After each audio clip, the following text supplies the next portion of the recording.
Hi guys, this is MegaDragonoid. As you probably can see, we're playing Phoenix Wright Ace Attorney Trilogy. And we're at, what's it again called? Trials Tribulations? No, okay, Trials of Tribulation. You got that one right. Okay. It's just that this one's called Turnabout Beginnings, if I remember. This particular one. Okay. This chapter, I mean. Yeah, somebody want to explain what happened last time? We murder case. Who is behind? Who was the phony / murderer / almost getting away with the big money? And it was the phony itself from Phoenix Wright. Yeah, only because a mafia boss ordered him to do it. Yeah, we somehow managed to get through in the end, despite the fact that this guy had mafia connections. That was an interesting experience. And by the way, he was looking like a Oompa Loompa. His skin was so orange-red. You're thinking it was an Oompa Loompa / OV pot, you know, with peanut butter. I'm starting already like hearing inside my head. Oompa Loompa doody doom doom.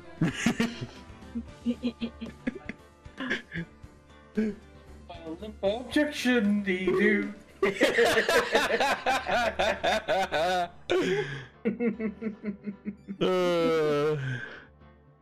But yeah, I think I'm going to sit down a lot in this one.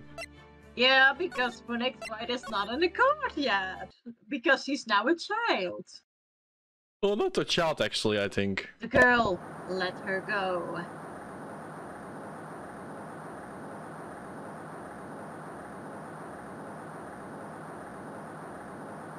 What is it, sepia movie time? Get up! Come closer! Kill her! Sorry, but you're not going to get the chance.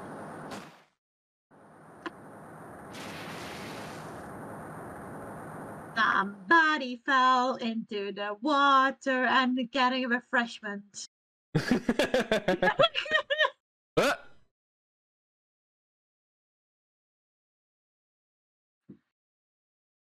I'm reading in the first case of my longtime mentor Mia Fey, said Phoenix Wright.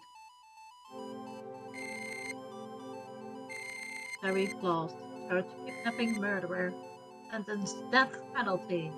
Aww. Potato movement. After escaping Flowers met wet murdered Sergeant Valerie Hawthorne, captured by Eagle within about 8 hours after his escape. Well, actually, Phoenix, you should talk about this. Penguin!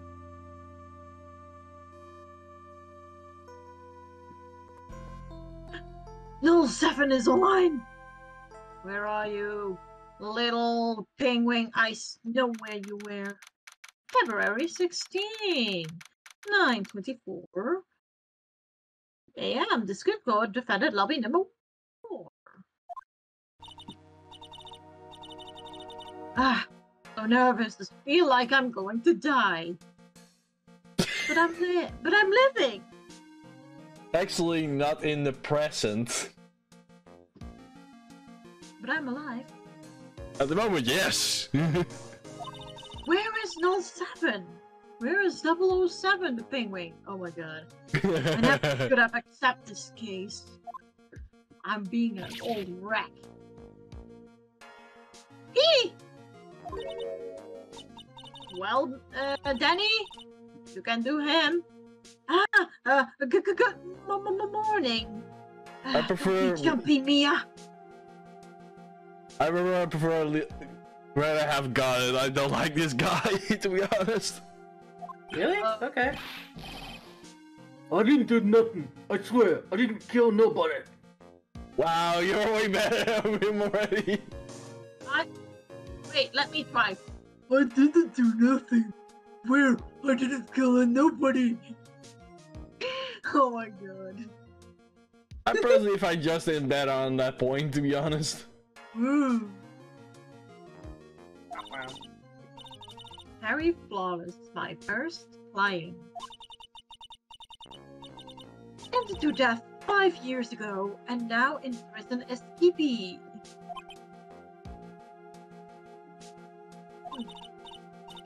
Just relax, Mia. Make small talk and try to relax him. So why did you escape anyway? Delicious. I had a excuse good me. call, not going for him. I made a good call. Extra delicious with extra metal in it. For my blood.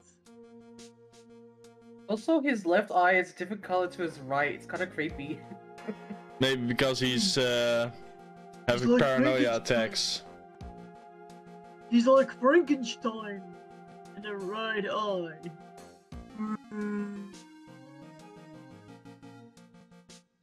I'm sorry. I'm sorry.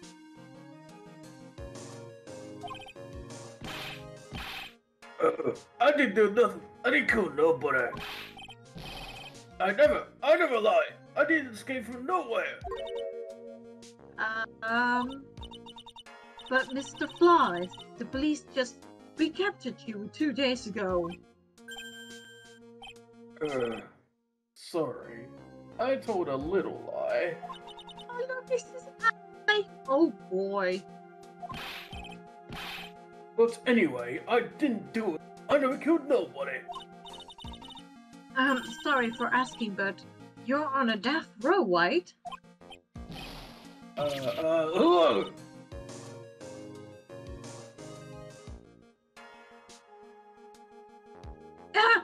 I'm really sorry. They sentenced me to die 5 years ago, but I tricked, I tell you. That woman, she lied in her testimony. That's why I got the death penalty. I swear it, I didn't kill her. I could never do that. Oh. I think side of him came 2 days ago. He escaped from the police wagon when it crashed. Then about 8 hours later, a policewoman was murdered before the police could recapture him. Someone pointing at him, of course. The police believe that Harry Flawless did it. After you escaped, did the policewoman? Yeah, I did. She's the reason I escaped. So that much is true. He did meet with the victim. But I didn't kill her. She was alive when I left. She was alive. It's true. I can trust him, right? I mean, I should. Ah! Oh, you're not going to figure out the truth just by staring at the guy. Why are you here? I came to see our little kitten was doing all alone in the big scary lion's den. I thought maybe you'd like someone to play with. Cobot. Where is Mr. Crossberg? That old man's probably still in bed. I bet he's catching on an empty bottle and mumbling in his sleep. And I good enough? After all, it's me, Diego Armado. I didn't say. So, dear Armando, the finest attorney at Crossberg's law office is here for me. Wait. An attorney? Huh? Okay. No, you got it all wrong. Today, you are the finest. Oh, it took an amazing amount of guts to take this case. Imagine an escapist death row convict for your first client. Thanks. I'm sure I wish I could get out of it too. Oh, relax. I got some good news. Prosecutor for today is fresh out of his diapers as well.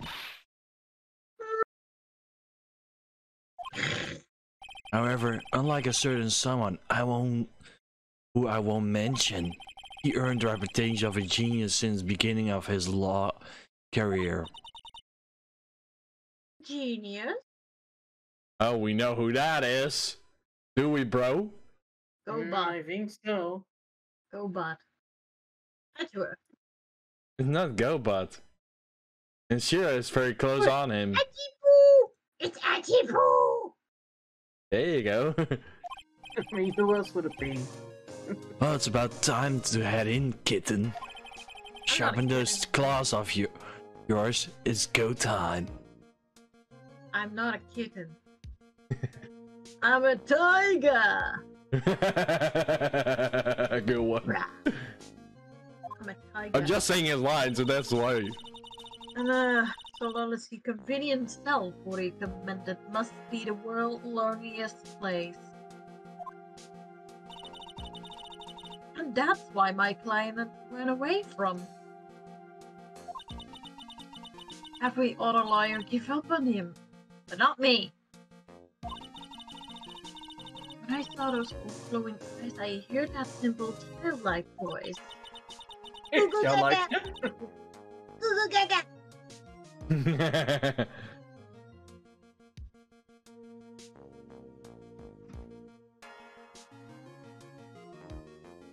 I just had the feeling that he was telling the truth.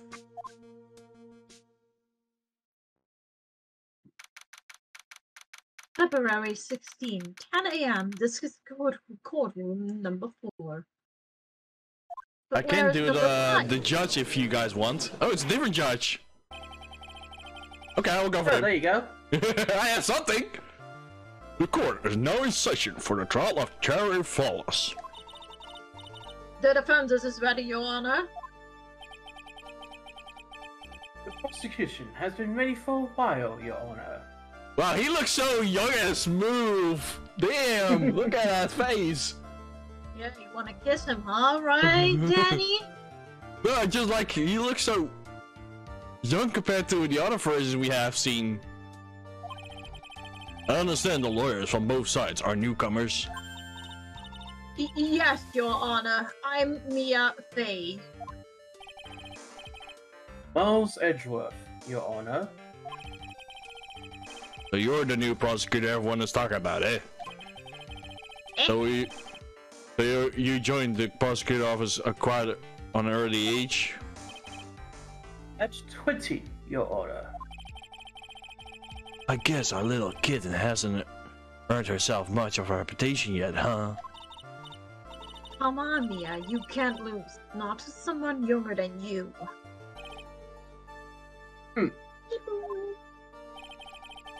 Young people running a trial. I'm not too sure how I feel about that.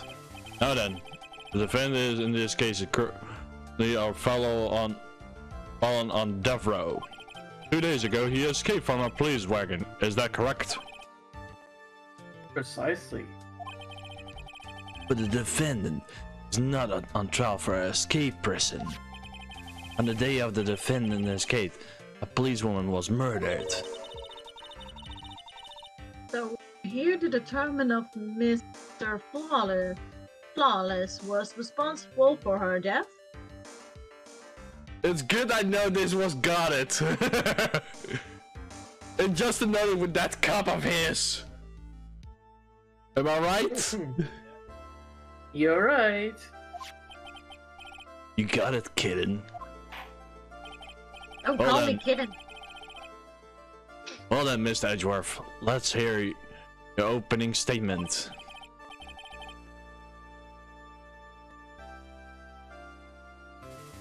Yes, Your Honor. It was 5 years ago. Sorry, I was checking something. The defendant, Terry Files, was sentenced to death in this very court. His crimes were kidnapping, extortion, and murder. The girl he threw off the bridge was only 14 years old. A true horror crime. I remember it well. There's only the evidence, so the trial was long and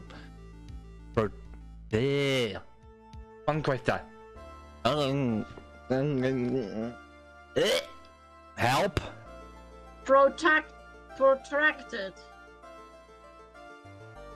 So the trial was long and protracted. Correct. But in the end, what finally decided the case was a certain witness's testimony. He looks so different compared to the ones we have seen so far. He looks so young and fresh. He's a fresh killer. A witness's testimony.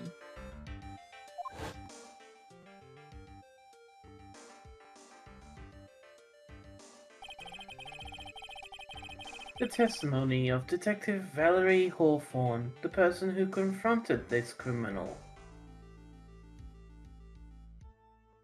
Is there no name we had to avoid? Or at least say it in a shorter way? Mel. Okay, thanks. Mel. Okay, thank you. I was not sure which one name it was. Mel.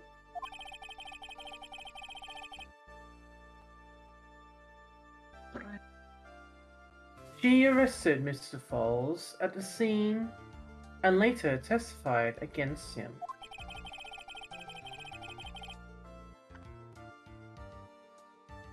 She said she witnessed Mr. Falls throw his young victim into the river.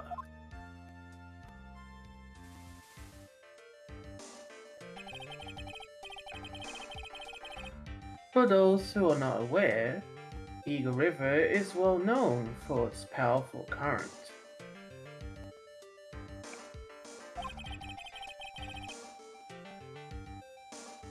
Most bodies that fall in are never recovered. So Miss Hawthorne's testimony was the one that put him away. The policewoman you mentioned. Kern B.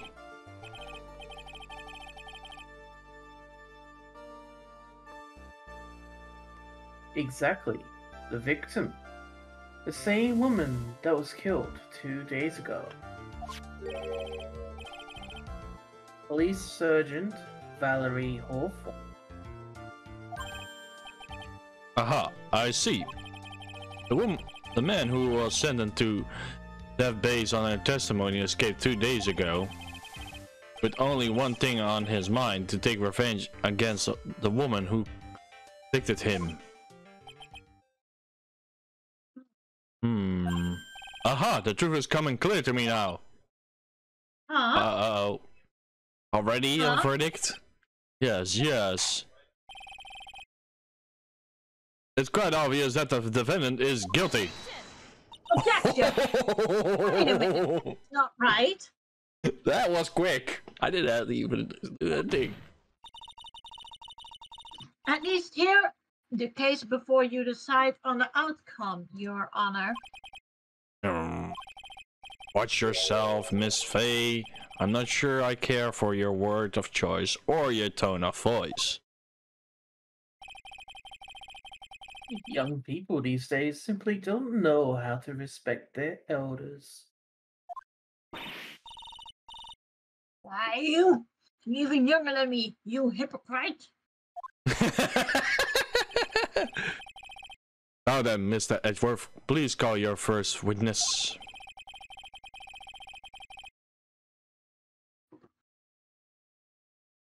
I called the detective who was in charge of the initial investigation of this case. Don't tell it's Gumshoe. It can't be, it's just way before. Oh my god! Oh, I pretty much guessed it like straight up. He doesn't even look like he's aged a day. Seriously. I mean, I know this is in the past, but still, even in current present day time, he looks exactly the same.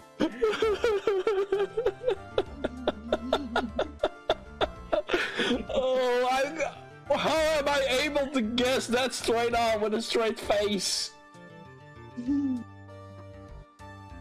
Go on, bro. Is you still your line? Okay. Witness, state your name and occupation. Gonshu, Dick Gonshu. I'm the homicide detective in charge of the case, sir. Why did he say homicide? That sounds...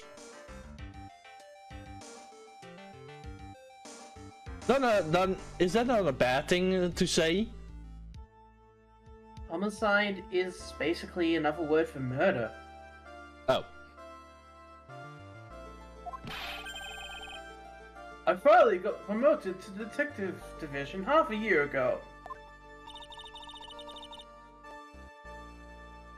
I don't believe anyone asked you about that. Oh, Hey man, you got any idea how much work it takes?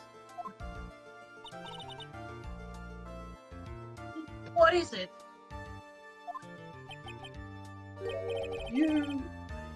You're really gorgeous. Oh! Excuse me? No, seriously, my heart, it's aching for you. Oh my Jeez. god. Already you're making a hit on her? Damn, Gumshoe. Detective, pull yourself together and try to be professional. Otherwise... At least the butt is not in that court. What? You know what I mean? The butt? Oh! If something smells, it's usually... The butt. That's... Help me be properly hitting on her too. Did you say this line, bro? Yeah, I did. Okay, I wanted to check. I'll write you up on contempt. So quick that something other than your heart will ache. Ugh. Okay, I got it. Now, detective, tell us about the incident. Yes, sir. Right away. The victim was Sergeant Valerie Hawthorne, a veteran on the police force. She was stabbed in the back with a knife and died from excessive blood loss. That much is already stated in the autopsy report. The court would like to hear more details about the incident itself. Yes, sir. I gotcha. Okay, let's take a look at this aerial map of the area here. This is a sketch of Dusky Bridge, an old suspension bridge. Wasn't you guys already finding suspicious on the right of the bridge? It's just like a little bit broken. It's broken, yeah. They'll say it's old. Real, but we are not close that off to make sure that nobody crosses it if it's, yeah, dangerous. At least dangerous that you cannot cross it. I know the ropes for a reason that it's meant for safety reasons, but still.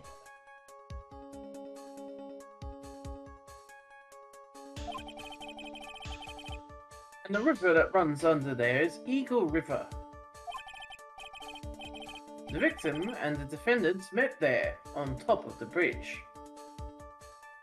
Okay, so how they come across there if there was no... No, what? After stabbing her in the back, the killer carried the victim back to his car. He was recaptured at a police checkpoint as he was trying to make his getaway, sir. I see. This is not the Might We Eagle! Okay. You didn't watch Angry Birds, the first movie? Nope. I still want to watch it. There's an eagle called the Might We Eagle! Okay. Was the victim's blood found on the bridge? The victim, Sergeant Valerie Hawthorne, was wearing a thick coat, sir. Unfortunately, no traces of blood were found on the bridge. Mr. Edworth, I warn you that I absolutely despise conjecture. If there's no blood on the bridge, then you have no proof if they had been met there. Your Honor, if you would listen to the testimony we have prepared, I'm sure you'll be convinced. The two of them most certainly did meet on the bridge that day. Why, Miss Edgeworth? Why?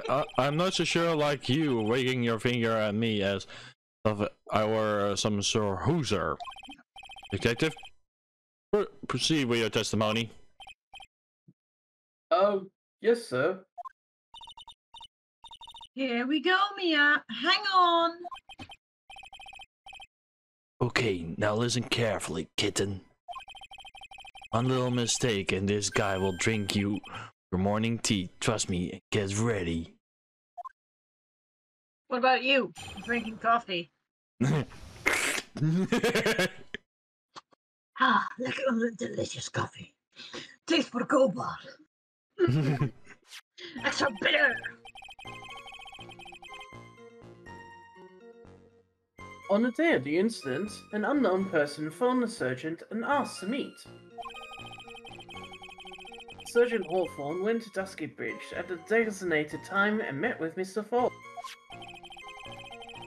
And that's where she was brutally murdered, sir.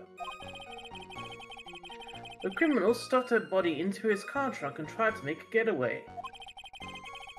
Mr. Falls was arrested at a police checkpoint we set up at the base of the mountain.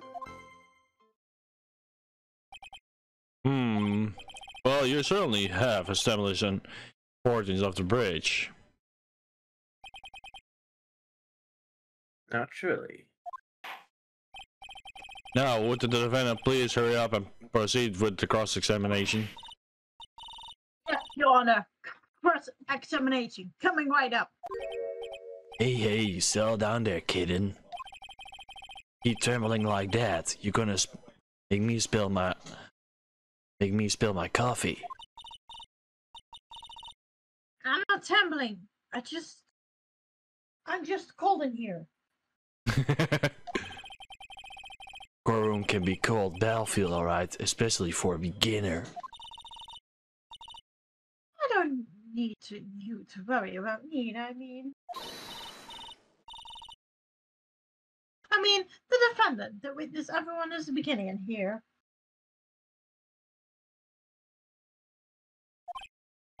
Huh, you got me there. Apparently you do have claws. But maybe you should keep your claws out. Show them where you got, kitten. It's okay, Mia. Stay calm.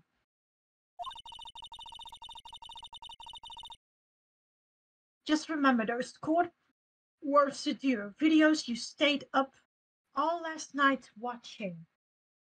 Damn, lady. Yeah, then sleep. Have me. Okay, so you press on the very first statement. Hold it. Unknown person. You have no idea who it might be, right? Sorry, but I'm afraid I do. What? The one who called Sergeant Hawthorne was the defendant, Terry Ford.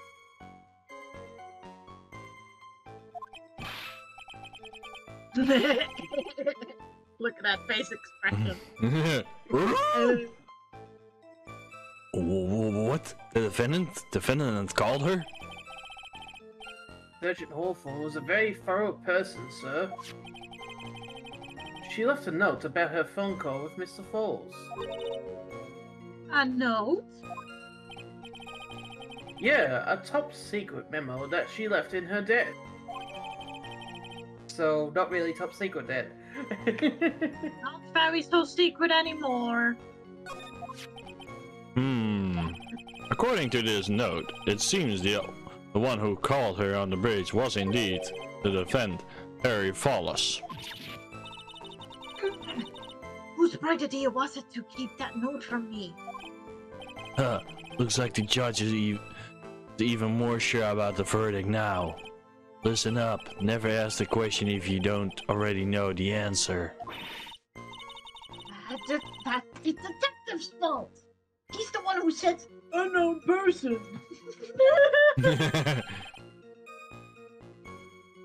Hey now, don't make that face at me.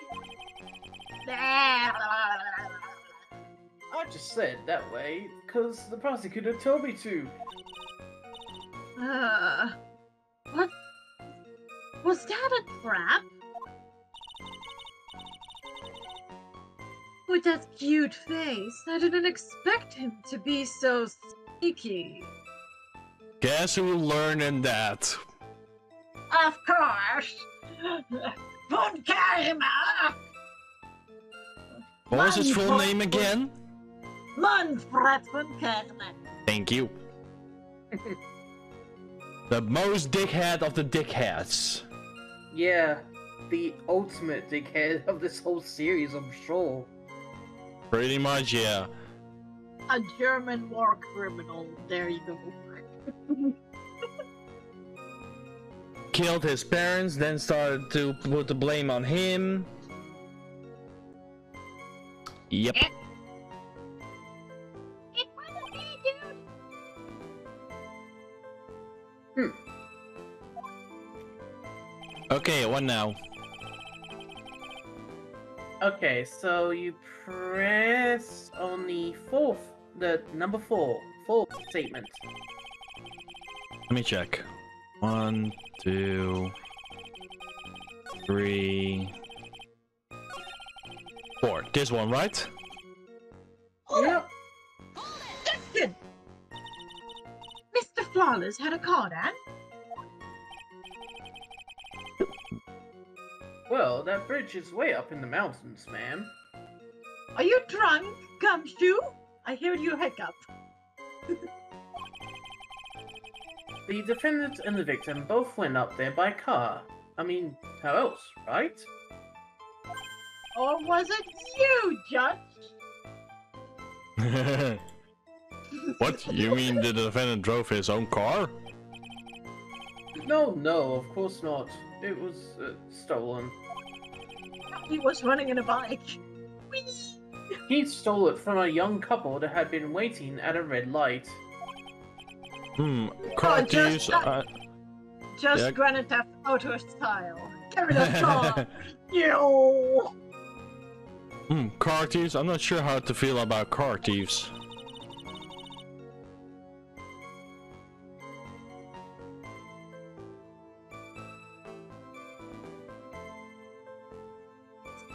Is this guy sure about how he feels about anything?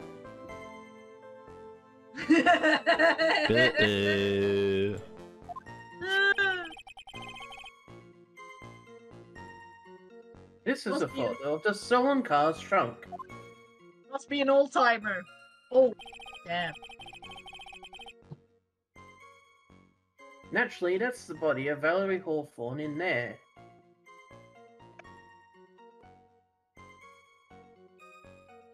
But where is she stabbed? And where's that so-called scarf? Yeah. Whoa, that doesn't look too comfortable. Remember how they said that she would have to wear a scarf for identification? Where is that? I don't see it in that picture. I'm not sure she had a scarf. If you could recall, in the first statement, Gumshoe mentioned that she was going to wear a scarf for identification. Okay. So she would have had to have worn a scarf, meeting up with Falls. And it's not there in that picture, so something happened to the scarf. She was stabbed in the back, correct? Yeah. Huh. For some reason, men always seem to be getting stabbed in the back. We're talking about a woman here. You can't tell from this photo, but the knife was stuck in her back, nice and firm. The condition of the body when it is discovered is a very important information. Detective, was there anything strange or noteworthy in the trunk of the car? Here's a photo of the trunk, but I don't see anything strange. Do you? Anyway, Mr. Falls was arrested at a police checkpoint we set up at the base of the mountain. Okay, so we've done that. So now you present the victim's note on that very statement that you've got right there, bro. Jackson. Witness.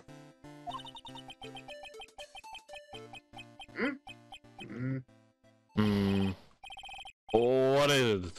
Do you have to say something, Miss A? I'm sorry, I totally forgot that I was going to say. This is the first time I ever had an actually address someone like that.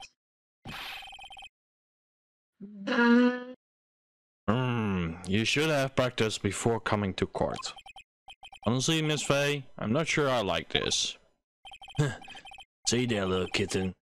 Want some pizza of my coffee candy? Candy? Well, you're still too young to be drinking real coffee.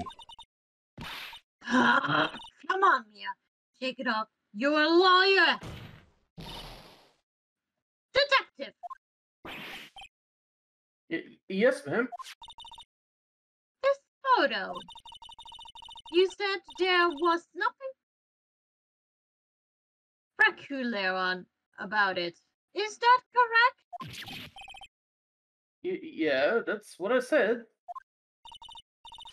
Well then, I suggest you take another look at the note written by the victim. The note? It very clearly says, wear white scarf for identification. You were right. I forgot about the scarf.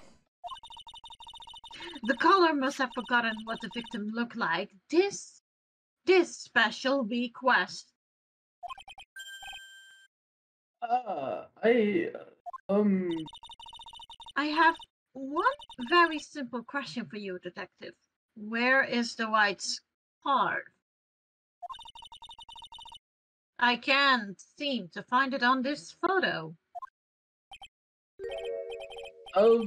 Well, to be honest, we didn't find it in a trunk, ma'am. And you stopped there? You should have looked for it!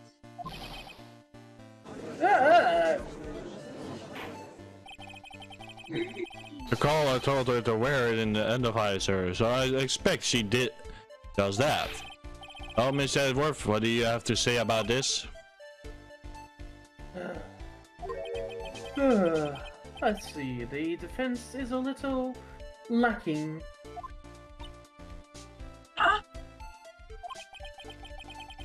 The scarf you are searching so desperately for, is it this one, perhaps? Perchance. Perchance. Oh, see, even I make mistakes. Is it this one, perchance? Ah! But that's not a white one, it's a light blue one. Where did you find that, sir? In my underwear. On Tusky Bridge. I was there first and decided to conduct my own investigation. Why? Why didn't you tell me? I made a decision to keep all pieces of evidence in my personal shell. It's the safest place I know. That hotshot sure has a flair for dramatic. It's not exactly white, as the caller requested. She was right on that. It's like blue. It's like blue. Light blue, with coffee stains on it. Apparently. It's actually mud. It's seriously mud. Funny. But as you can see, it's close enough for what it was intended for. It looks like it spent some time in the mud. Not surprising. It was drizzling on the mountain that day. Mr. Edward. He was intentionally hiding that scar the whole time. Yeah, because he learned that from his mentor. Yes. Manfred van Kahn. The big fathead in the most big cases. If I could help it. The court will accept the scarf in evidence.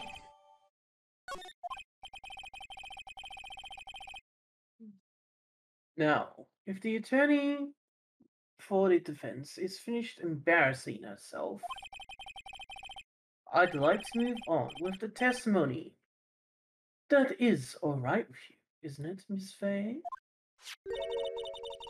Boy, would I like to wrap this scarf around his smarmy little neck.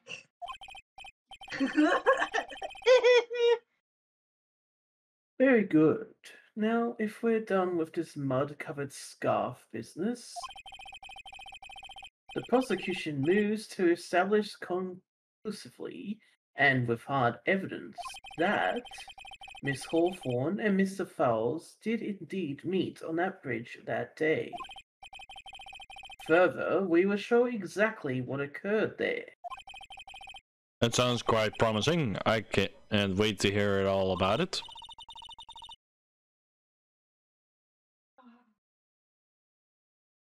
Everything is moving all his whim.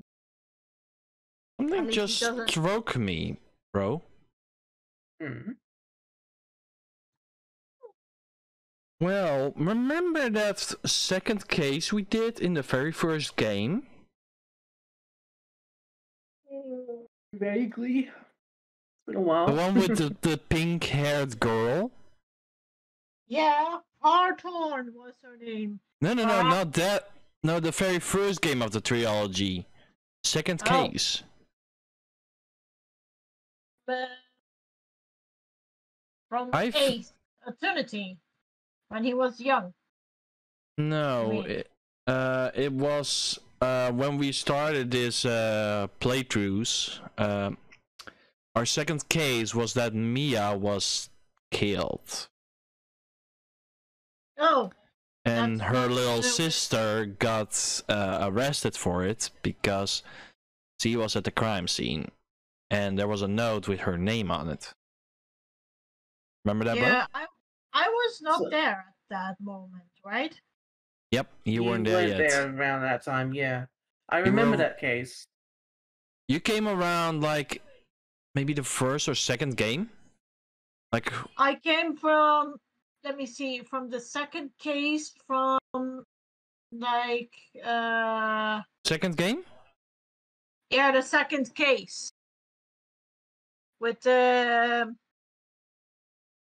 when you got that other girl with Ace on it, you know, that detective girl. When she got from Miles Edgeworth some special powder to find fingerprints. Remember? Yeah, that was that girl with the sunglasses on. Yeah, if I clearly remember, that was in the second game. No, first game, I think. First game at the last case. Ah. I think that was the part. But I have a feeling that the pink-haired girl was our girl that tried to get the kiss of death back. I get a weird feeling. Just strike me. I'm not sure. I can be wrong. Yes. I guess we'll have to find out. Don't forget, kitten, there's a reason why everyone's considered this kid a genius.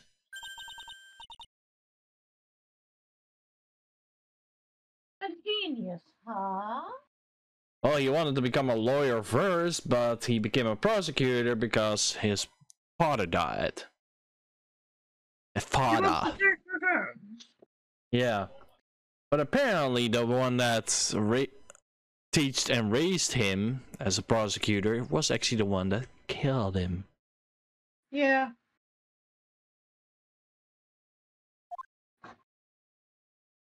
Wish he knew already. At this moment, no, he didn't know.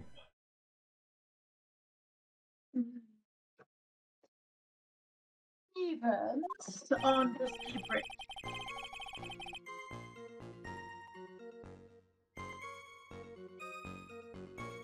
Sorry, I just could hear something odd out of the corner of my vision. I don't know. It's weird. Actually, there's an eyewitness who was there when the incident took place. This photo was accidentally taken by the witness. It shows the Vic wearing the scarf, sir.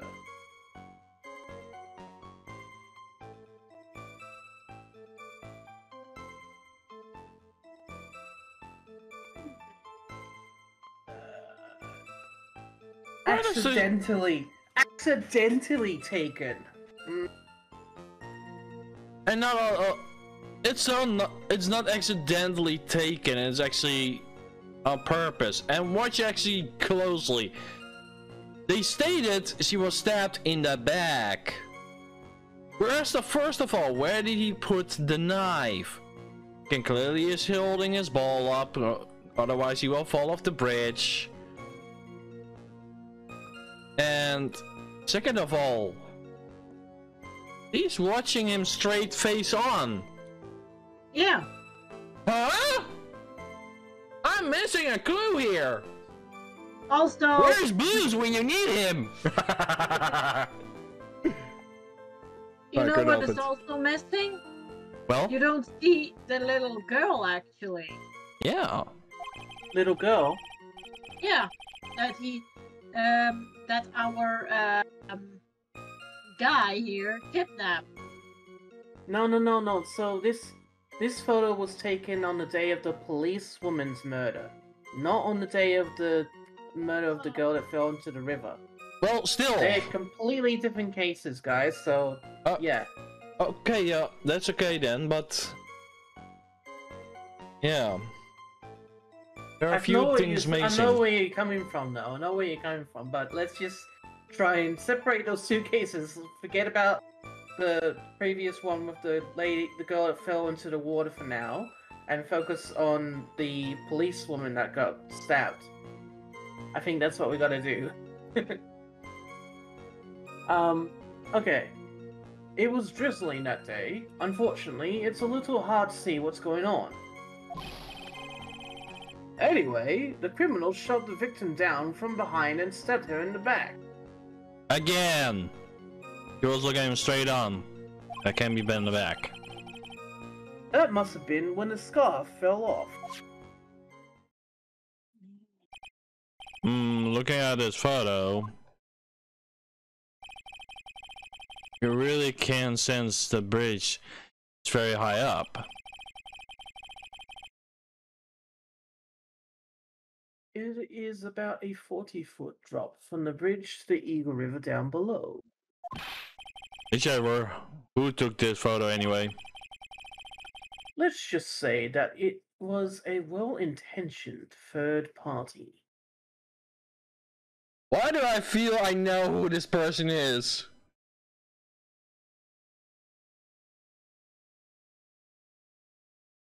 Who can guess with me?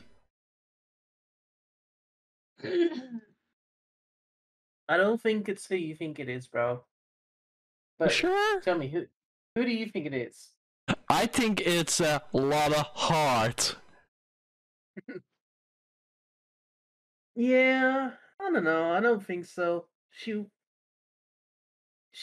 hasn't turned up for a while, though, has she? Yeah, maybe that's she.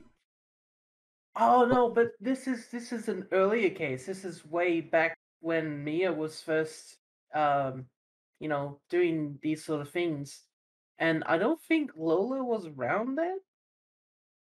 Lola. Lotta, sorry, Lotta. I don't think Lotta was around then. Oh, we will see.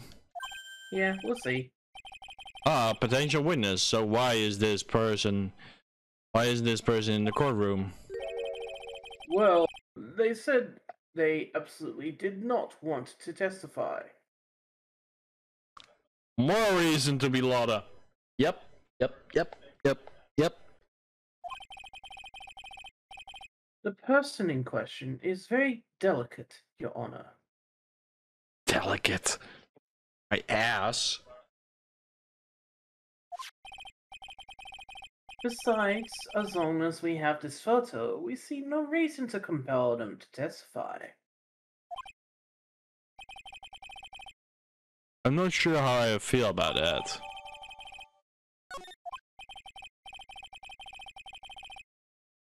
So, as you can see, Terry Falls had both the motive and the opportunity. I think it's quite clear at this point what happened on that bridge. Aha, the truth is coming clear to me now. Aw, This is quite obvious. He's clearly guilty. This Not guy's again. jumping. This guy's jumping the gun a fair bit, isn't he? I haven't even done my cross-examination yet. What do you mean? Straight up to the cross-examination. Oh, this is great. Not fooling around. Not fooling around here.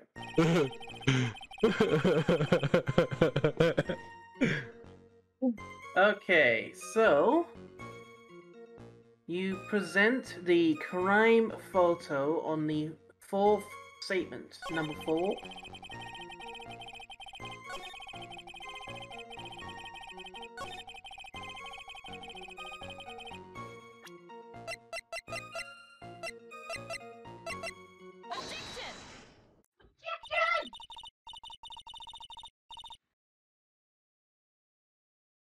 I'm gonna get a drink quickly. I need a drinker. So at the time of the crime, there was a light drizzle calming down, correct?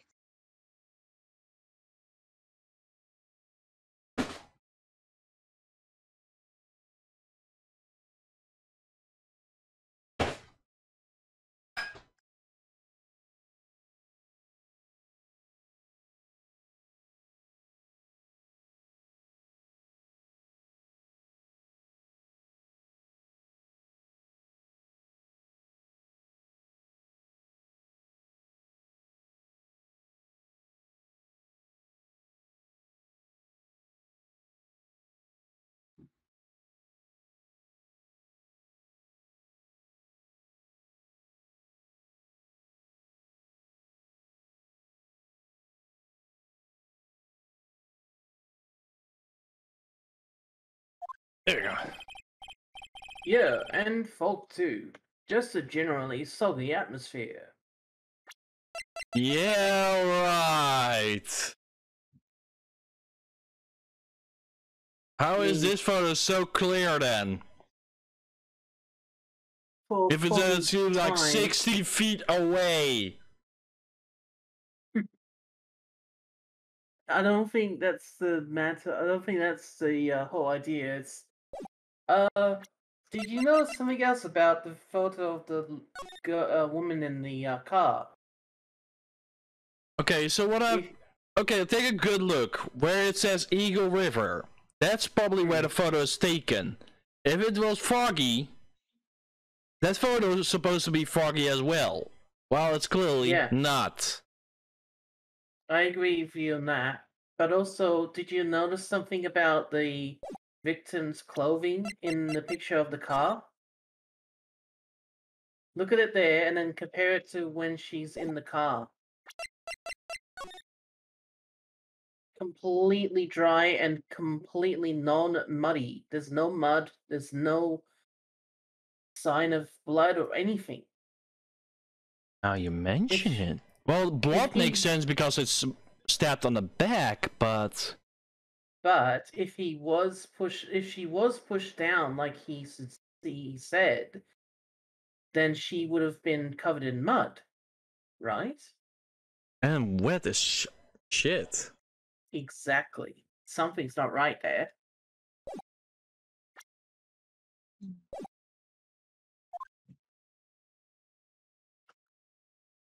Well, I have evidence that doesn't go with the soggy atmosphere. Yo, this photo, the victim body was found in a car truck. Considering my conditions at the scene of the crime, something isn't right.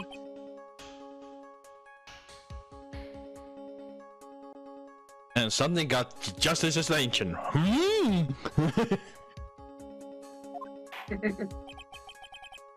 Well, by all means, please enlighten us to what isn't right.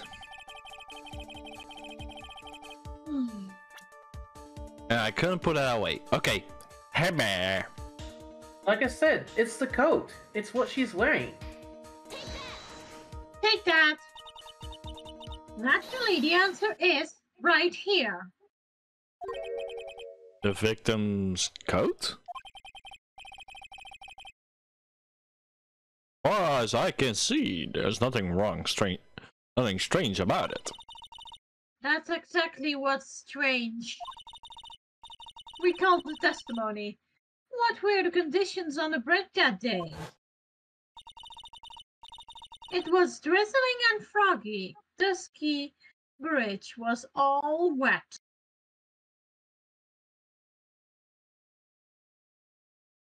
Something is hitting me, and I'm not allowed to spoil luck. I'm not saying it. Oop. Oh! What the? Okay, what the hell? My mic didn't work. I somehow know something. Whoa! Things are crouching. What is going on? My OBS is glitching. Strange. If the victim really had fallen down to her stomach on top of the bridge, then the front of her coat should have been covered in mud. That is exactly right. The other day I fell on the muddy street and my gorgeous bay of beer was befooled.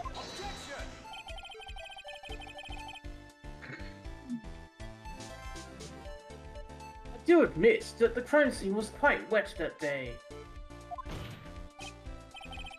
However, that doesn't mean that the top of the bridge itself was muddy. True, but you would still get some stuff on your coat. You'd get wood particles or whatever you want to call them on your coat, and you would get, well, wet stains. You'd get wet stains from your coat, on your coat as well, which would also appear in a picture. Yeah. If Your Honor had fallen in the shower instead of on a muddy street,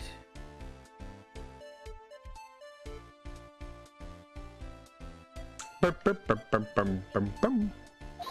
said that right. Your glorious hockey beard, pride of the legal league, would be wet, but not muddy. Uh-oh.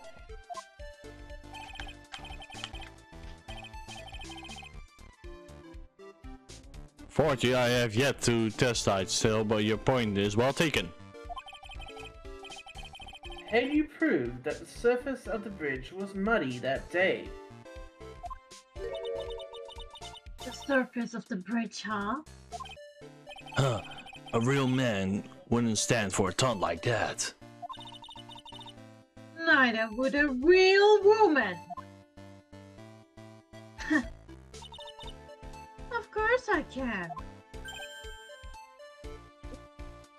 Yee! Here is the evidence that proves the surface on the bridge was muddy. You are right, bro. The evidence is this car. Oh, Should be obvious. This car fell onto the bridge and got this muddy.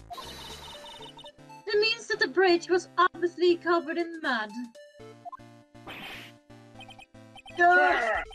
No, I can't be outwitted by this novice bimbo. Oh, he did not just say that. He did not just say that. he did! He did! Light is there! What did you just say? Bimbo, hey? Sarah, you have my permission To to you. slap him. Came to you, buddy. You wish you could rest your hand between my chest. Miss Fail's oranges makes perfect sense to me. I do admit that there appears to be a contradiction between the condition of the victim's coat and her scarf. However, the real question is, why is there a contradiction? For every contradiction, there exists an explanation. Let's look at what the explanation in this case may be, shall we? Alright. It's not like he's really giving me a choice here. Huh. You're doing pretty well for a little kitten. Mr. Armando. No matter what he says, a contradiction always comes down to a lie. It's either the victim discovered in the trunk, the witness photo showing the defendant and the victim, where the witness testimony stated that he saw the moment of the murder. Just relax and think over it. It's pretty simple, isn't it? A false evidence is one of those three.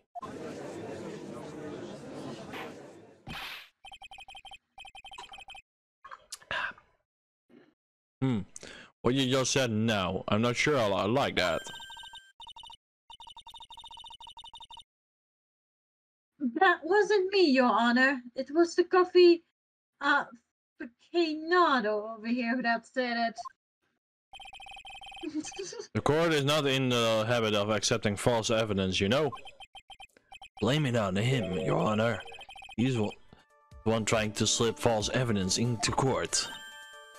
Oh, And who learned that as well? of course. That's Fred from Karma. But we don't let him. We will expose his evidence as flimsy scam it really is.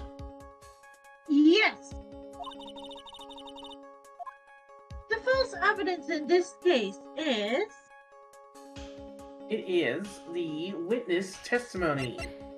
I had a doubt between these two, so I was half right.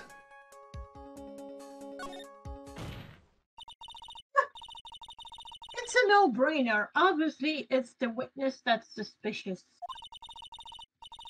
During his early testimony, the detective pointed out a cruel fact. The criminal shoved the victim down from behind and stabbed her on the back. Now that testimony exactly what the witness claims to have seen. Yeah, that's what the witness told us. That testimony is filled with holes. After all, the victim's coat wasn't dirty at all. That's true.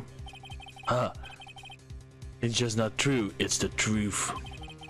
If there was any truly deserving witness in this case, I'm sorry that boy Wonder there would be called them in the first place. Your Honor, the defendant's request is to cross-examine the eyewitness. The testimony presented so far is not only well, but contradictory as well.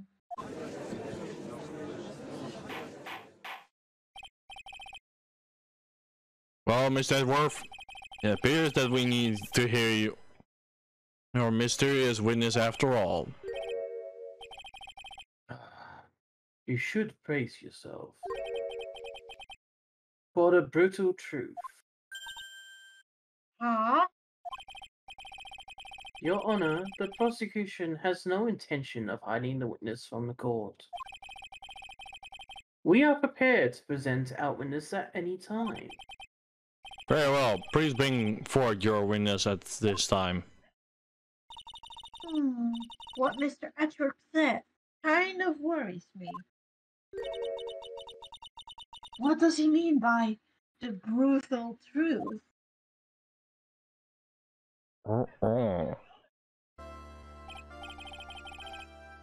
Now, let's proceed with the testimony. Miss Edward, please go right ahead. Thank you, Your Honor. The prosecution summons the woman who saw the events that day with her very own eyes. Drum roll, please. This is it, Mia. The battle begins here. Mala. Witness, what is your name and occupation? Does she look We meet familiar? again! Everyone is so silent that I can hear their hearts going pitter and patter. Oh. When I look at you, how can I put it? Look at you, it's a cover of a double and a dozen darkness holes. I feel like I want to hurry up and hand down a verdict to have a bit of a bite. Hey, not so fast! As I said before,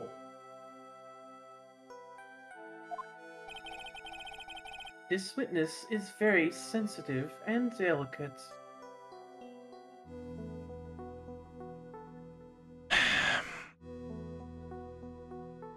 But we know the truth.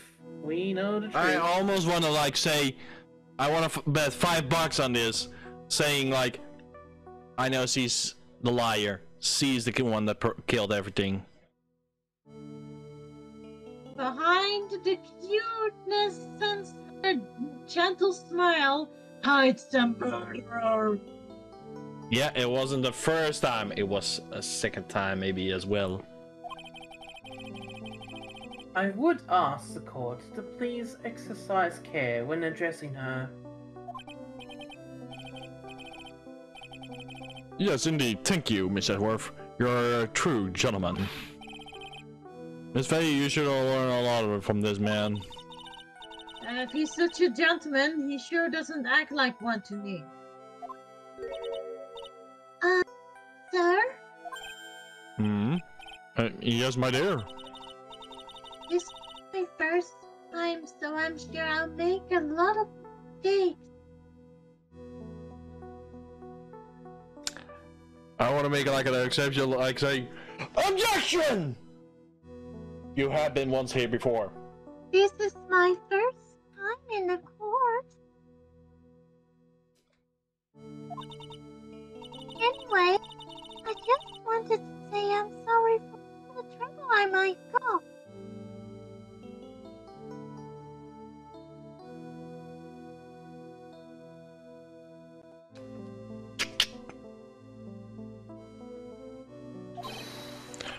Not at all. It's no trouble at all. Now then, may we please have your name and occupation? My name is, Mel Froster. We call her Mel. Yeah, for certain reasons, guys. So let the house be known. Don't tolerate that name, please. There's a reason for it. Yeah. I'm a college student. a freshman in the literature department. Where have we heard that before? Let me think. Nope, doesn't ring a bell. Actually, it does ring a bell. Yes, it does. It's ringing a bell from thousands and thousands of miles away. You were on the scene when the unfortunate event occurred, correct? Wow, deja vu.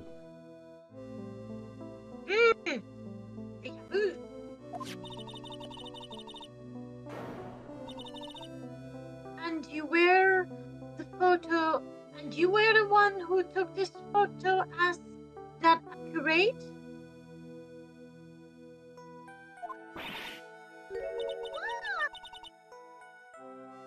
How can you be so mean?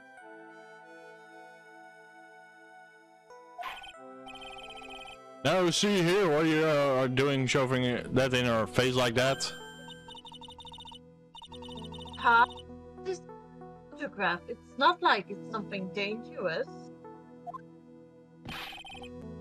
Next time I'll be forced to paralyze you. Wow! Uh-oh, I don't like the turn on that this test taken. Huh? Is she staring at me? And you would be? Huh? I'm the defense's attorney. My name is Mia Fey.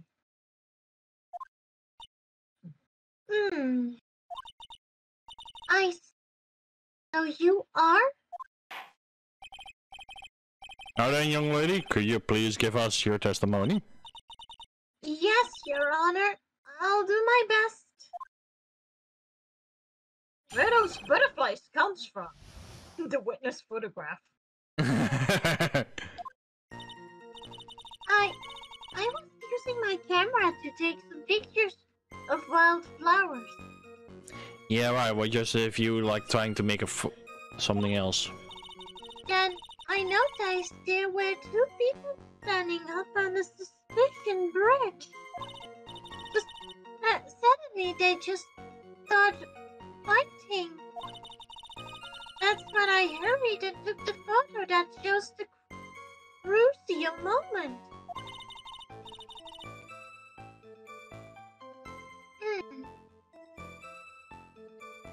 After that, I called the police.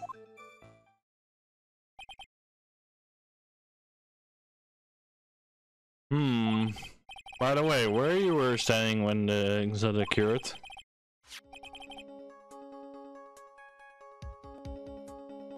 I believe the map would be of help here.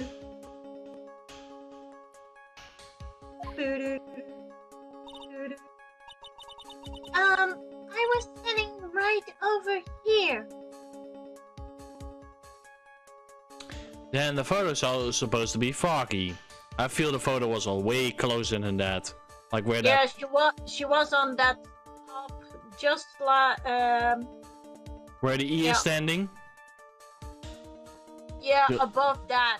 Yeah. Yeah. Oh, she put where, the camera like where there, put it on a timer, like she can do like. I will take this picture so that person will be get arrested. Wahaha! Uh-huh. I was standing in a beautiful field surrounded by tall cliffs. So you took a photo from that location, eh? I brought the camera to use it at the time, just like Mr. asked me to do. That is not a high professional camera. Yeah, so it certainly wouldn't be as high quality as that picture turned out to be. Nope. Also, high professional cameras are mostly times black. And even Laura Hart make a better picture like her. And she made a photo of a person in the middle of a lake when it was foggy. And that was still foggy as hell. We could just see the persons. We couldn't see who they were. We could just see them. Right? Right. But this just like, I don't understand. Where's it understand? Oh, what a cute camera, just like its owner. Alright then, Miss Faye, time for your cross-examination. But I warn you, make the witness cry again, and you will feel the wrath of my gravel. The witness photograph. Okay, Emma. Okay. So you had to present the witness photo at the fourth statement, number 4. This one. And the witness Hang photo. on. Wait a minute, Danny! I'm not even pressing the button yet. You can still see it standing there. Yeah, I know, but I think you're on the wrong one. Which one do I need then? This one? Yeah.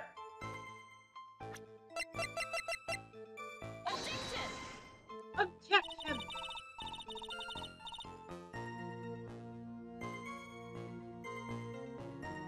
Witness does it? photo, yeah? The witness photo. This Yeah, I did. evidence was stabilized that the defendant is lying, right? See? Witness photo. I did that.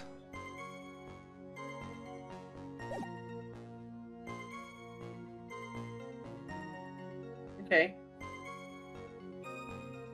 Keep going. Don't ask me to confirm your facts. Sorry, this is my first time handling a case. Wait, what? Because I knew you were giving me a wrong one. Look. No, but it's... Bro, it says presented on the 4th statement. Okay, And look. then it's... I'm gonna count. 1, 2, 3.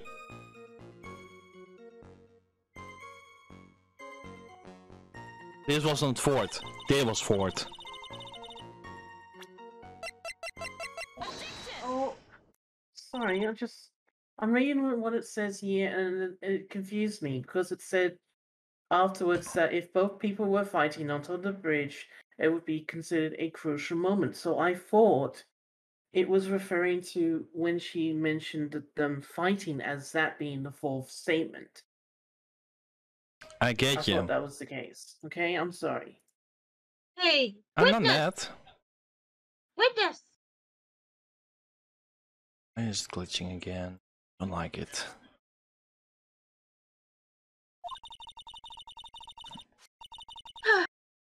You took a photo of the crucial moment. Is this what you mean?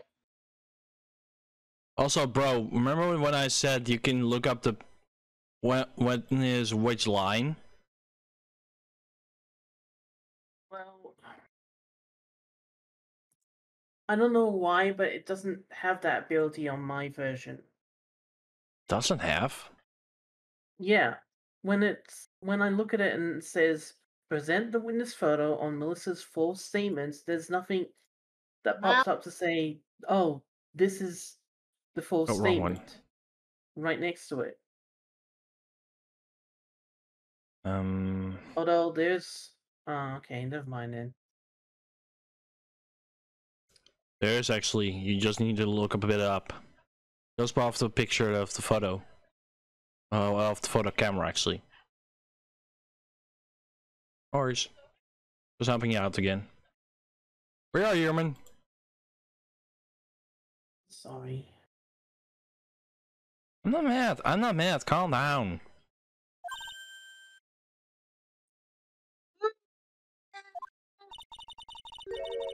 All I can see on this photo are two people facing each other. You testified that you saw the two of them starting to fight?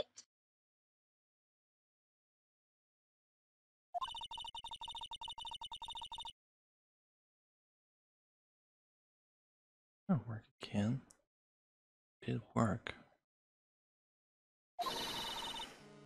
Why haven't you present photo like that? Well, you see... Photo we presented was the only one there. Sorry. What? It's okay. I went a little bit fast to an accident.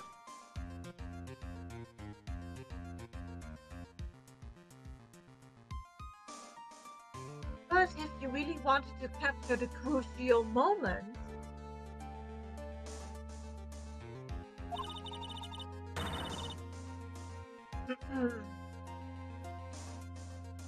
Then what happened next? You must have taken a photo of it.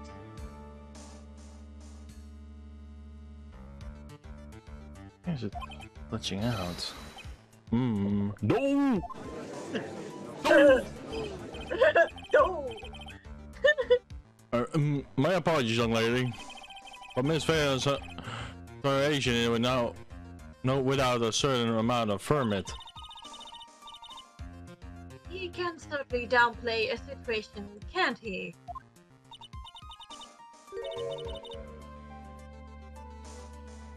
I'm sorry. I'm a very bad girl. Yeah, we know that.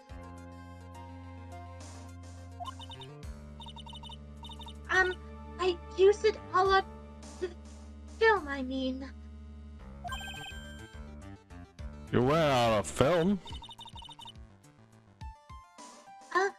This photo was the last one.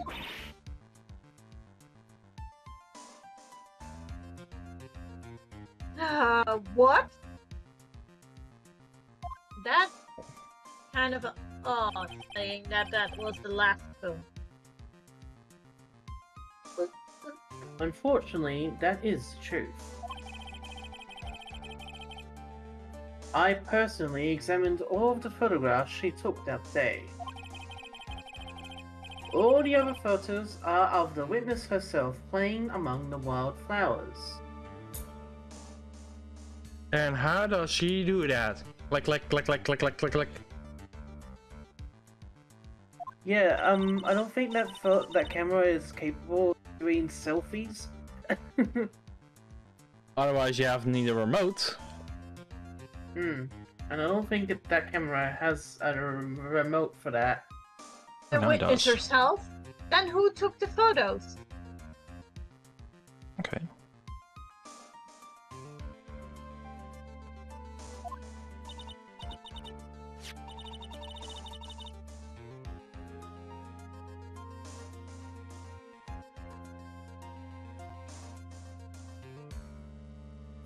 Well, you see, my camera has a timer feature built into it.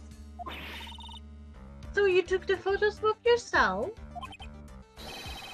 I remember taking some photos of myself once too.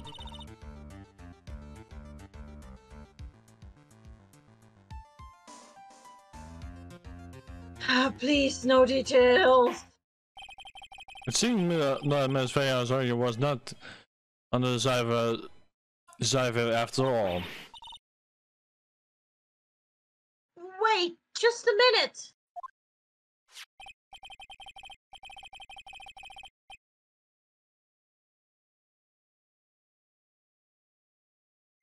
Well, if she just had no film left, she could have very well taken more pictures, eh?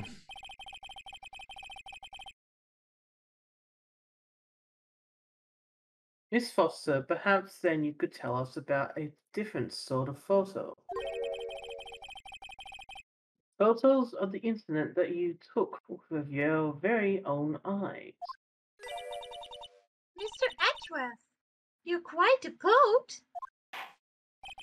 Very well then, let's go back to the cross-examination. Let's hear your thoughts on the fight that you witnessed. Yes, Mr. Judge.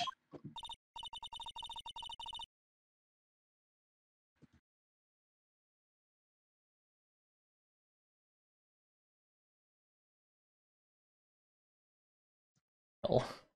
Boy, this guy is really a sucker for sweet talk. Huh. Looks like the other kid in the room. The one that is getting all the attention. Yeah, it's sickening. Wait, how can I say that with a straight face? Huh? Okay. What now, bro? Okay.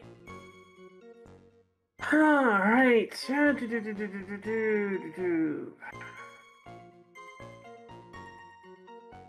hang on.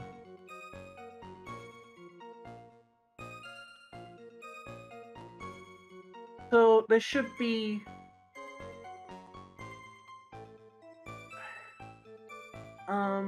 Take your time. Sorry, I'm trying to understand what's going on here. There should be 2 new statements. One that says the victim turned around and tried to run away. Yep. And then another one that says she only got about 10 yards before she was stabbed in the back. So they should be the new things, right? Correct. So now you present the map on one of those 2 statements. So I present? Mm-hmm.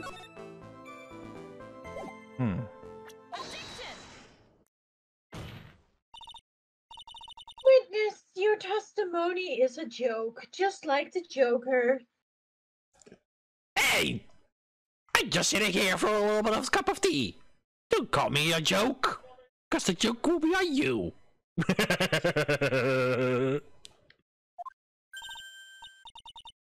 Huh? But what? But I just... This way, I thought I warned you not to make the witness cry. Huh. One short testimony and 2 bad contradictions. Huh. There's no possible excuse. You say there were 2 contradictions?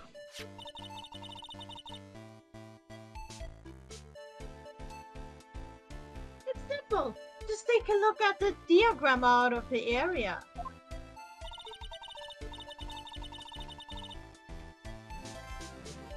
According to her testimony, the 2 of them were in the middle of the bridge. What did they wear? And the victim are turned around and tried to run. Well then. So you would have hit a dead end. Indeed. You said 10 yards, but she couldn't have ran even 5. Because the ski bridge is collapsed on that side.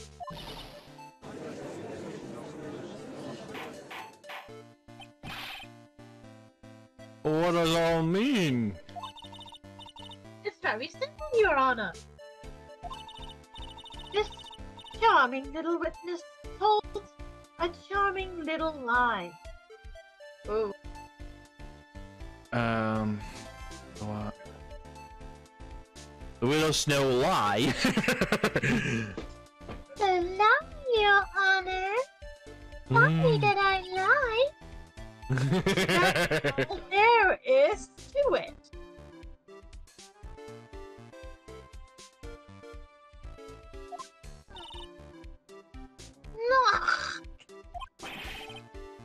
This beautiful lady has been lying to the court? Just a moment, Your Honor. Mr. Edgeworth?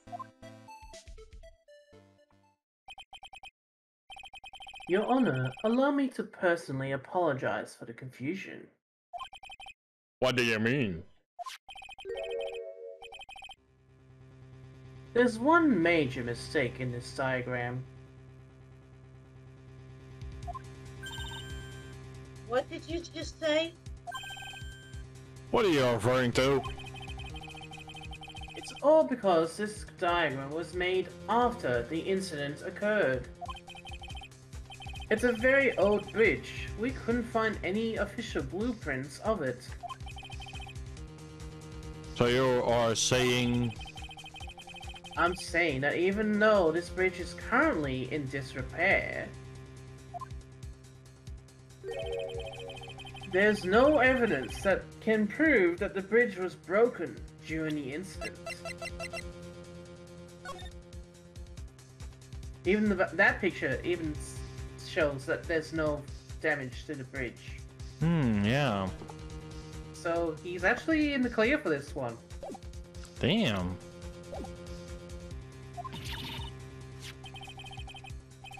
You can't actually tell the condition of the bridge from this photo. I apologize to the court for not being more clear when I presented the evidence.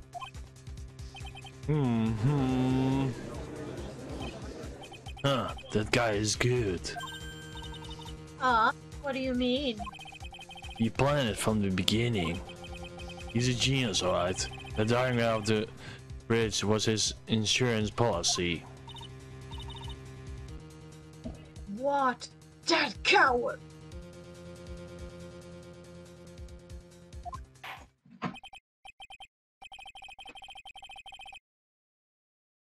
Well, Miss Faye, it seems you once again made a reckless accusation. Huh? I'm so sorry. I should have been more careful myself. No, it wasn't your fault at all. Now then, shall we go on with the trial?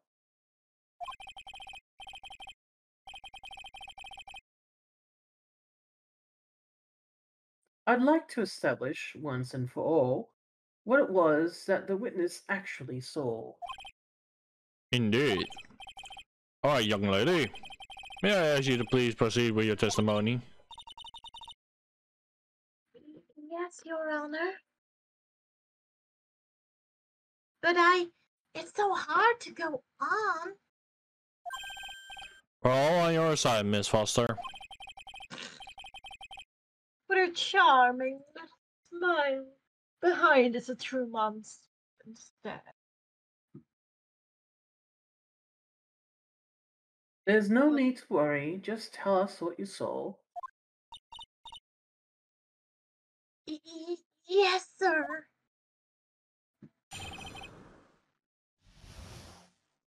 It's like this girl. He saw her in the back. He quickly picked her up in his arms. And he carried her over the car. I suppose that was the only way you could make sure the body stayed hidden. He couldn't just leave the body on top of the bridge. Oh, I'm sorry. I'm the only supposed to talk about what I saw.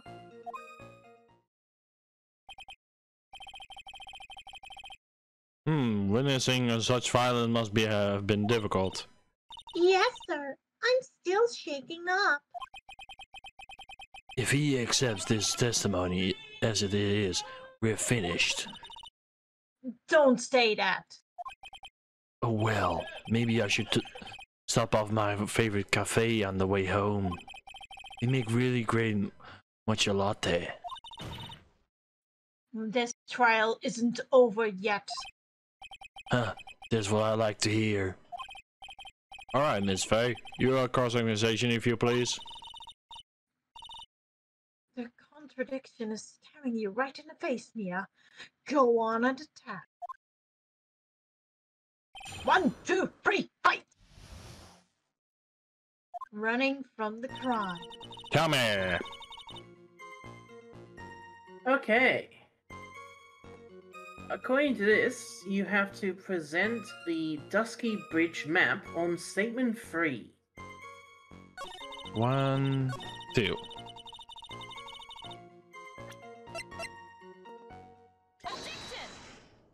Objection!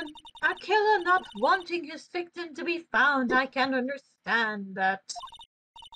However, the idea of moving the body for that purpose is clearly odd. It was much easier to make sure the body wasn't found. Well, what is it? Do you look at the map of the area and you see how?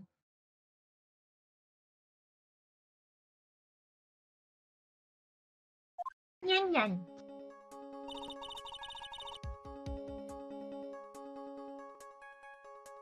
There's a river right below the bridge.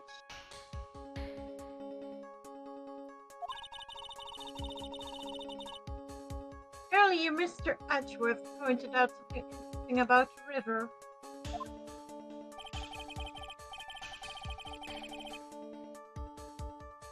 For those who are not aware, Eagle River is well known for its powerful current.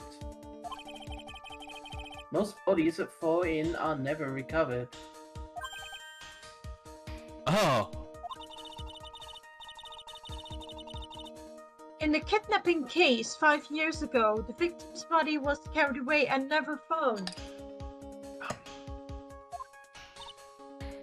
Huh?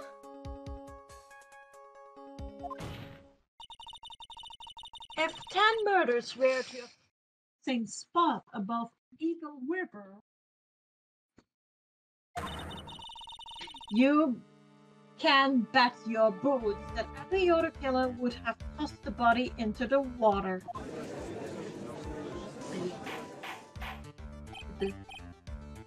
Order, order, order!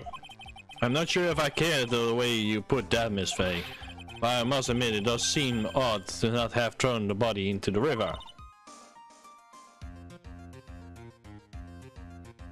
Huh?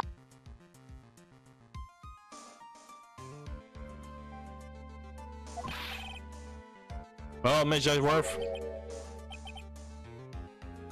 How sad. Perhaps Miss Faye would do well to try taking a dip in the river herself. After all, you claim to be such an expert in the ways of nature.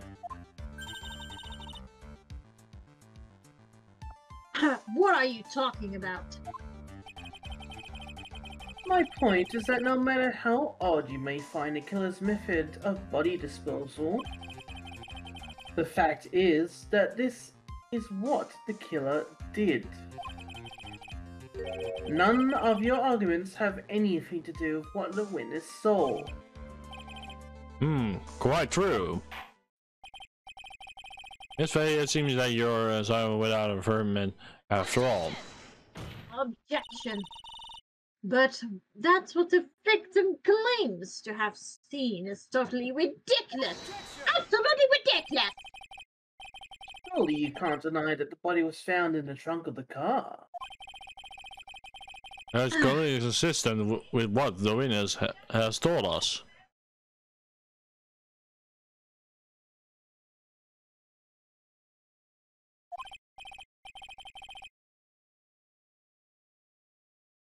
Please, witness, go on with your testimony.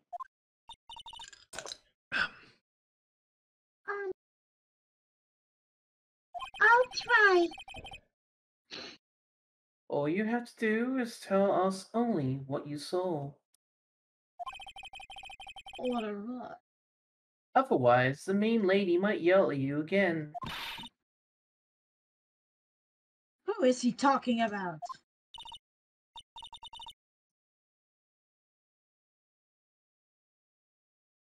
Alright, I do my best.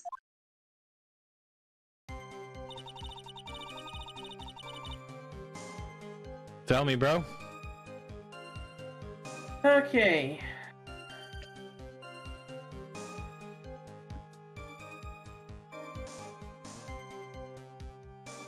Go hard, life.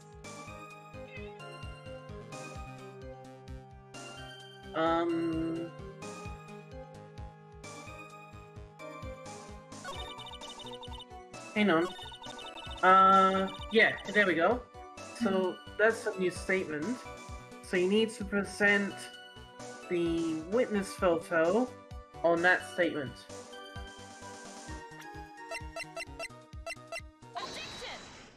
Objection. Well, Miss Foster, looks like you've done it this time.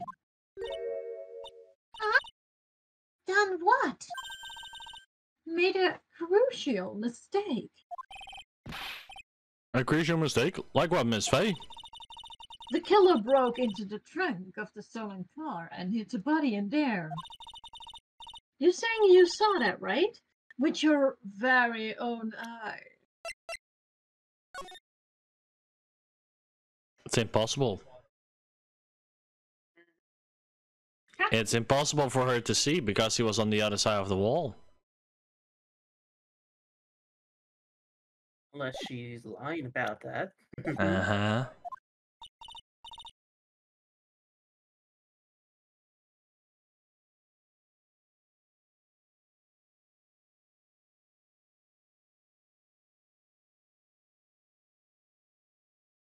Mr. Snowlie is lying.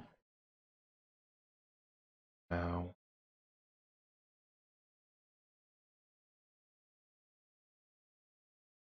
Hello? Yeah. Hello, I said nine! Sorry, we didn't hear you. It's simple, Miss Foster. Take a look at the diagram.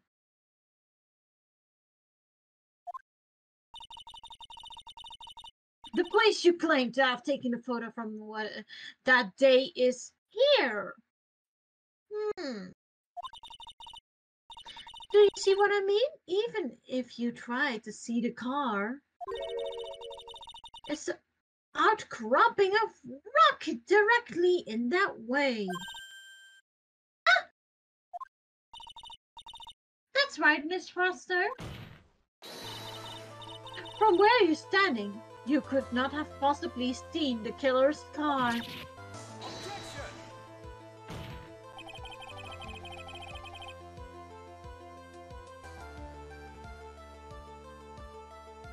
I admit that the diagram shows a large outcropping of rocks. However, it isn't so tall that it would stop her from seeing the car. Right. It's not high at all. It was able to see his car just fine. I'm sorry, but that just doesn't wash. Huh? I believe it was the witness who presented to as evidence to the court, yes? This was the location that the photo was taken from, right? Your photo tells the whole story. You can clearly see the left side of the bridge. But the outcropping that was being referred is really more like a cliff. Oh! Your view should have been completely cut off by this cliff. But still you claim to have been able to see the killer's car.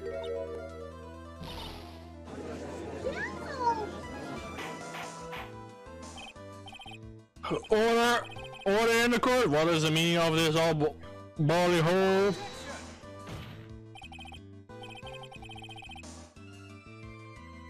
Your Honor, don't jump to any hasty conclusions.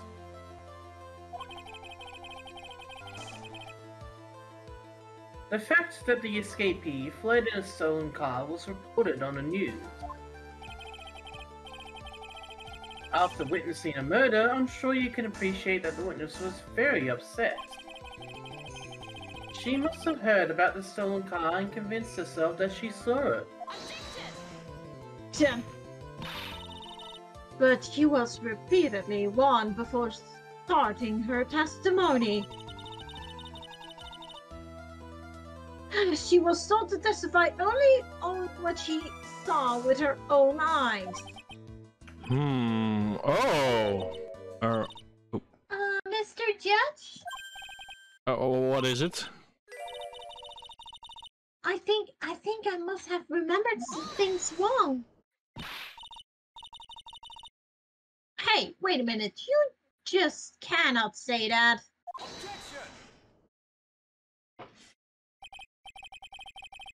Miss Faye, no one on the face of the planet is perfect. Yes, indeed. Quite true. You know what they say? To err as human is forgiveness divine. Nobody is perfect. I is it inclined to give the benefit of doubt to our witness here. What? That's so fair! Huh. Save the tears for later, kitten. Mr. Amato! Don't look back until the trial's over. Now is the time to go forward. But that wasn't fair!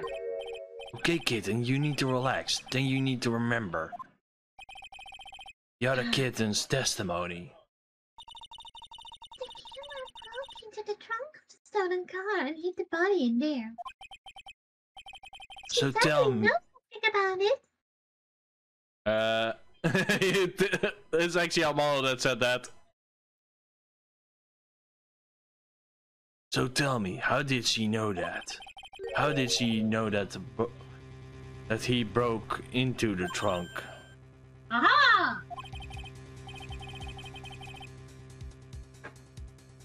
Well, Miss Foster, until you can explain how you knew that, you're going to have a lot of suspicious people on this side of the court. Oh! Well, witness. Well, I'm certain that he broke into that trunk. Because there were marks left on the trunk lid. You don't And how- say.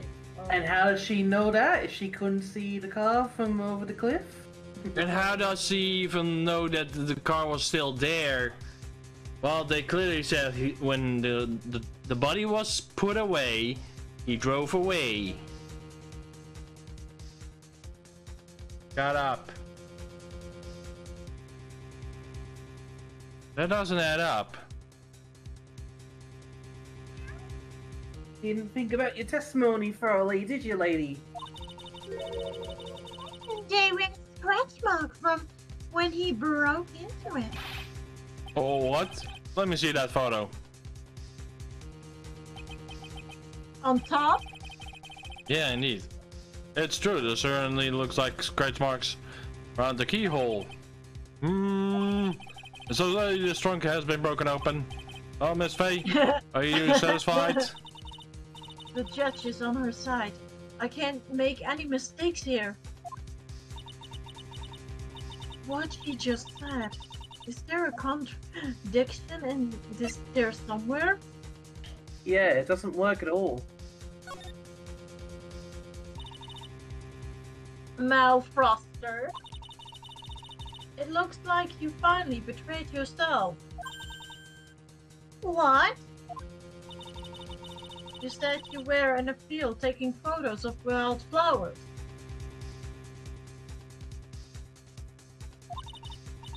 But even so, you knew about the scratches. The question is, when did you get a chance to see those scratches? Yeah. Pull that out of her nose, man. Finally. I finally got her. Huh. I'm getting pretty tired of waiting around over here.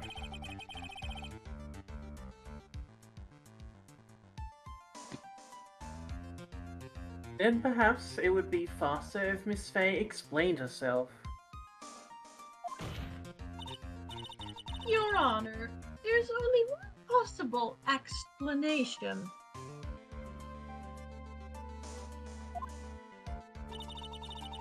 The reason the witness had seen the scratches was...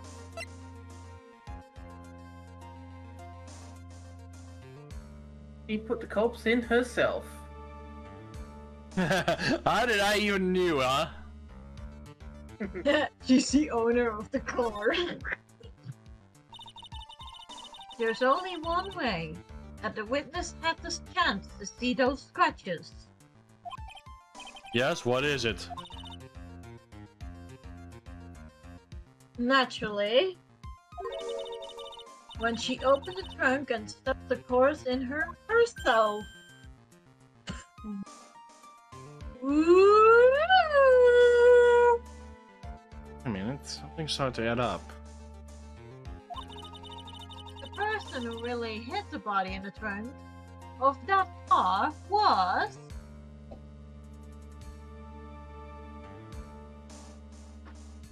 From Ruffle Place. Mel Froster, it was you that did it, wasn't it?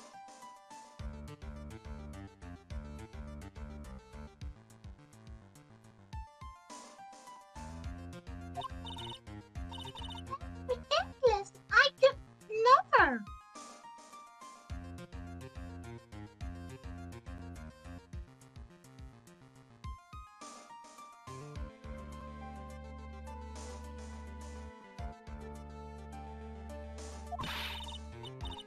It was the man on the prison car. He the one that...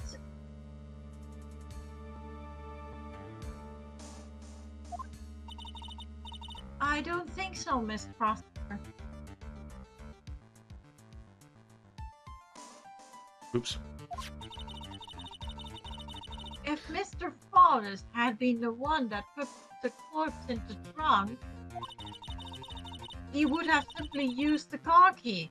There was no need to break it open. Because they were here. But he stole the car! He stole it from a young couple that have been waiting in at the red light. Which means that the key would have still been in a time intonation. Yeah. Oh, I see. Thank you for telling us about the scratches, Miss Foster. Without that, we never would have uncovered the truth.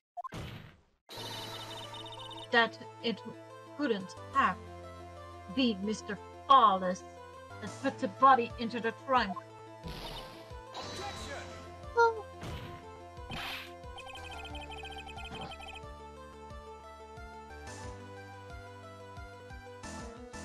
Preposterous. Ooh, Preposterous. Preposterous. If that were true, then how do you explain the photo that she took? The corpse could only have been put in the trunk when the incident occurred. And we already know that at the time she was taking photographs. now it's your chance, Via. Oh. Finished. On the contrary, I'm not so certain about that anymore, Mr. Atworth.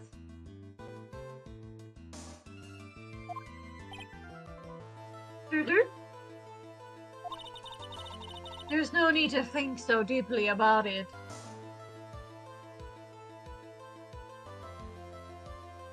why hello there. What I'm saying is the shutter for this may have not been pushed by Miss Foster herself. Tell me, bro. I think it's the camera. You gotta present the camera. The camera obscura. Let's take another look at this camera and see what feature it has, shall we?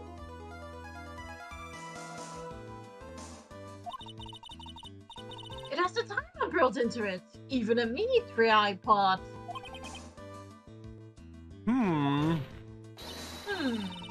Why is it almost that she had bought his camera to take just to take this picture?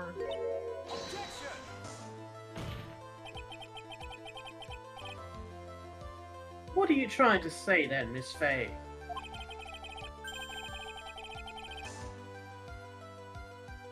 That when the crime occurred, Miss Foster wasn't in the field as she claimed? Well, if she really did use camera audio timer, then the answer is yes. He was somewhere else. Exactly. She was not in the field. Ooh. What did the defense please explain further? Listen, this is a crucial point. We did Miss Foster when the incident occurred. In answering that question, we also need to make clear Mr. Foster's true identity.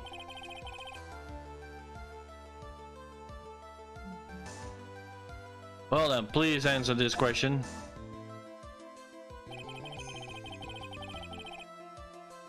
Where the...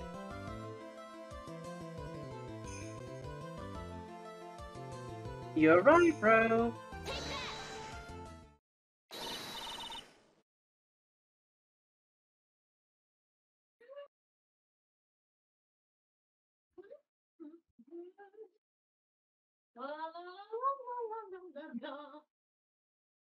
Naturally, the witness was right here. But that's where the victim, Miss Hawthorne, was standing. Order, Miss Faye, what on earth? Your Honor, if I may, after parting with the victim on the bridge, was the defendant fled by car.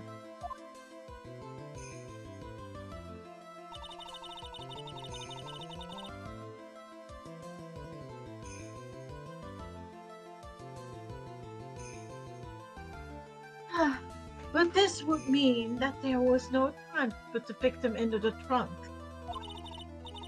In other words, if someone put the body in the trunk, it could be only have been before the defendant met the victim. Asinine. Of course Mr. Fowles met with the victim. The only person with the opportunity to have put the victim in the trunk is the same man that killed her, Terry Falls. You don't understand, do you, Mr. Edgeworth?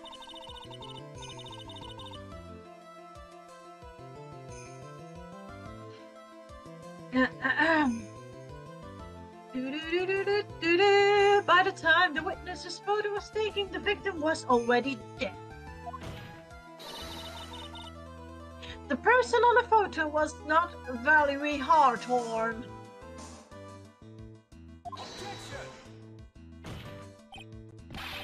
What? I've never heard anything more ridiculous in my entire life. Then who exactly is the victim in this photo? I see now. Isn't it obvious? It's your own witness. Oh, I see now. You know, when Miss Hawthorne got the ladder that she got meet up on a bridge, she was killed. And she came that time before our kind of prison one came. So she was actually first killed by Mel. That does make sense. Yeah. And so she met, of course, the prison guy. Mm-hmm. Something urgent was happening. So she put actually taking pictures of it that he was the murderer. So my question is, why would she want to meet up with this guy to begin with? It has to do something with family. I have that feeling. Me too. Or maybe something else. Give him a what? Stone! Danny, give him a what? It's the only possible explanation. The woman that Mr. Flawless met on the bridge that day was not Valerie Hawthorne. It was you, Mel Froster. Like me? Let's remember that it was raining and foggy at the mountain that day. Mr. Flawless himself believed that the woman in front was Valerie Hawthorne.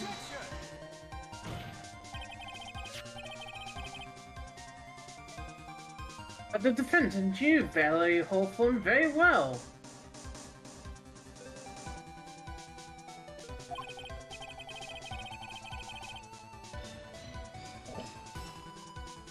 After all, she was the woman whose testimony helped get him convicted. Look at Valerie Hawthorne's haircut. It's short, but if you see on the picture by confronting the prison guy, you don't see the short cut hair. It's like the hair is covered on the coat, so it looks like she having cut hair. So it's also suspicious. But since then, my client has spent 5 hard years in a fraternal Terry. He couldn't remember exactly what she looked like anymore. You're just making this up as you go along. Where's your proof? I got it right here. This piece of evidence will blow this case wide open. It really literally blows everyone away. At the time of the innocent, Mr. Flowers has forgotten what Valerie Hawthorne looked like. The scar. Of course.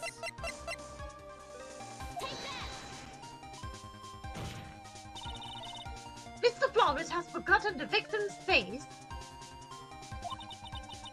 That's why he needed some piece of identification, namely this muddy scar.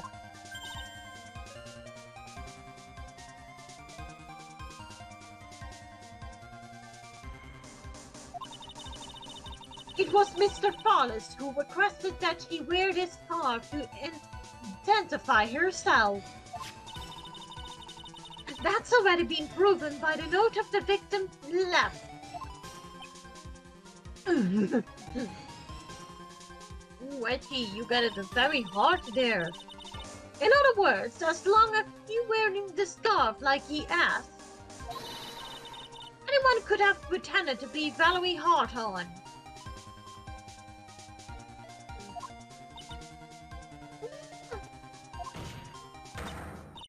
Well, what do you have to say to that, Mel Foster?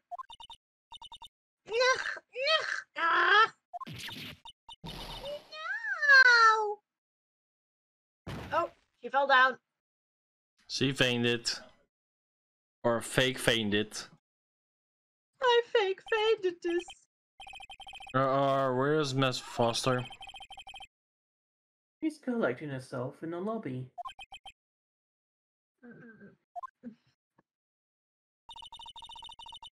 It's obvious that Mel Foster did it.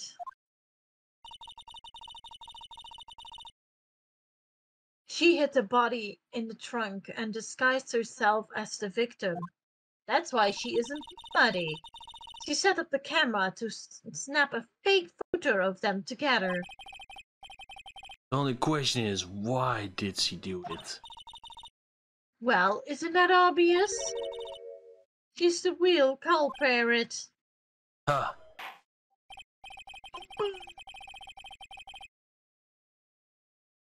Boink.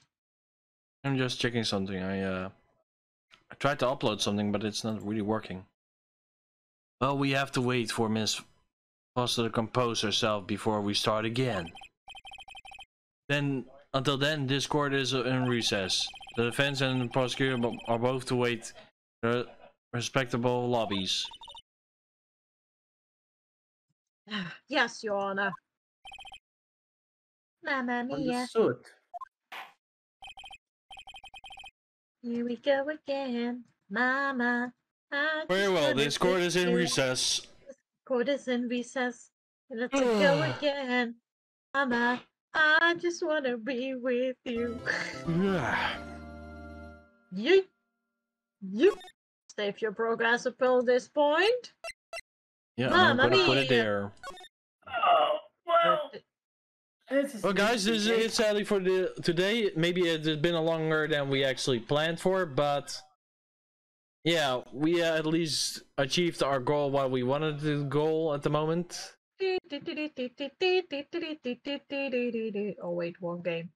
So yeah, if you like content so far, make sure to hit that 63 follow button. You can also hit the notification bell. It's also free, and you see us going more live or put up a video. You can also go to Twitch.tv, says MegaDragonoid will be streaming.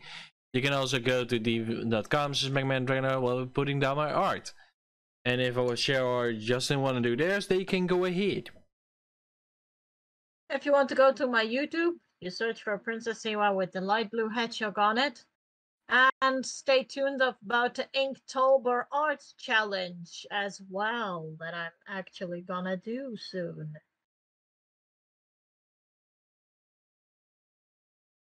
And my YouTube is Just Parodies Man.